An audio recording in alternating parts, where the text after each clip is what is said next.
उसके लिए जो एक थीम निर्धारित किया, the girl I am, the change I need, girls on the front line of crisis,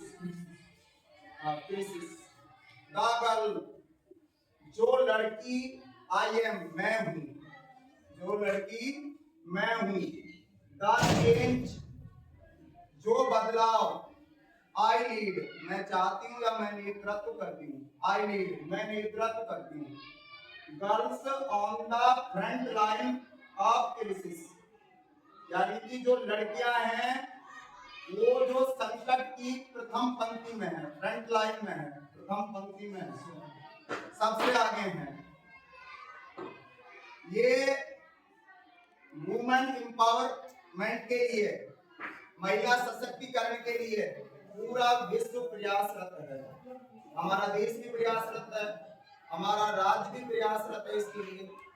और हमारे राज्य में बालिकाओं को प्रोत्साहित करने के लिए हमारी सरकारों के द्वारा विभिन्न स्कीम्स संचालित हैं। इनमें से कुछ योजनाएं आपके सामने हैं। पहली योजना इसमें आपकी बेटी योजना,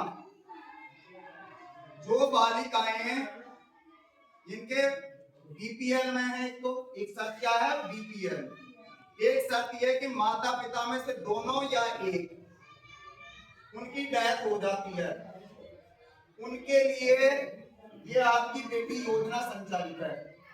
और इसमें 1 से 8 तक पढ़ने वाली बालिका को 2100 रुपये और जो 9 से 12 तक पढ़ने वाली बालिका को 25 रुपये प्रोत्साहन के रूप में मिलते हैं।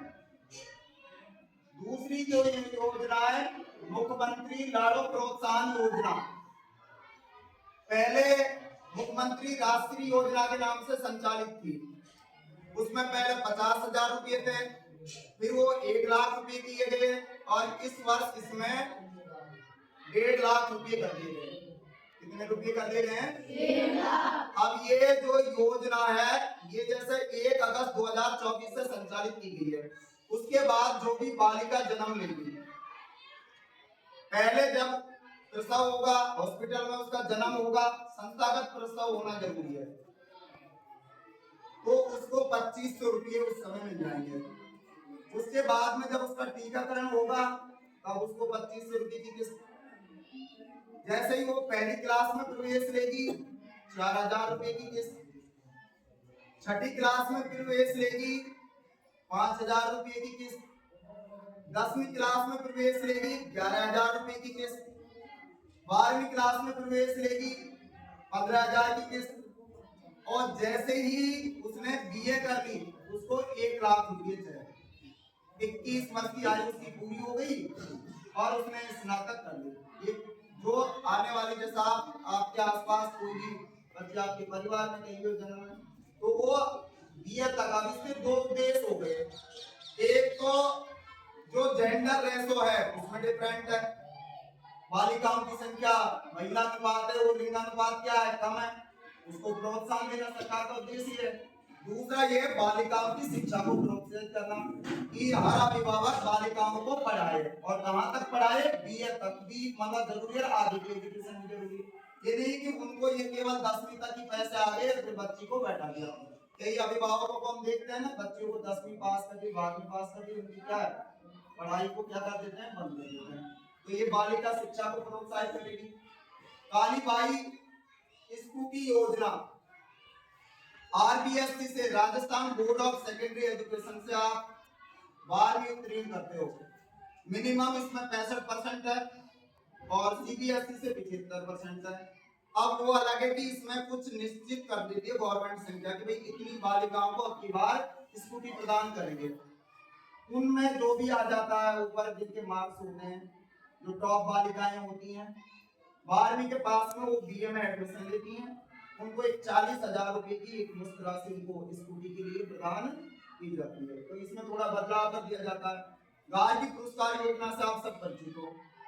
गार्गी पुरस्कार योजना, एक तो 10वीं में जो बालिका 75% प्राप्त करती है, 75% लाने पर उसको 11वीं क्लास में 3,000 रुपये और 12th क्लास में 3,000 रुपये उसको मिलते हैं। और अब ये 12वीं क्लास में भी पास होने वाली बालिकाओं के लिए भी है, जिसने 12वीं 75% से पास की उसके लिए 5,000 रुपये। जैसे वो बीए में एडमिशन लेती है, कितने रुपये मिलते हैं उसको? 5,000 रुपये मिलते हैं। ऐसी अनेक योजनाएं हैं जो महिला सशक्तिकरण से, बालिका सशक्तिकरण से जुड़ी हुई है, जिनका हम लाभ ले सकते हैं। एक दूसरा आज का इसका उद्देश्य यह था कि आप अपनी शक्ति को खुद को पहचानें, आप अपनी क्षमताओं को अंडर एस्टिमेट ना करें, कम ना करें, कोई बालिकाएं हैं और आपके एम्पावरमेंट की, आपके सशक्तिकरण की।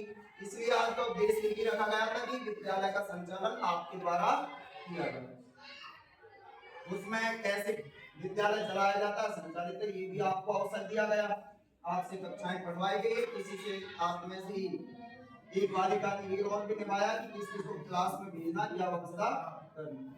तो ये योजनाएं आपकी ना, और बहुत सारी योजनाएं, उनको हम कभी आगे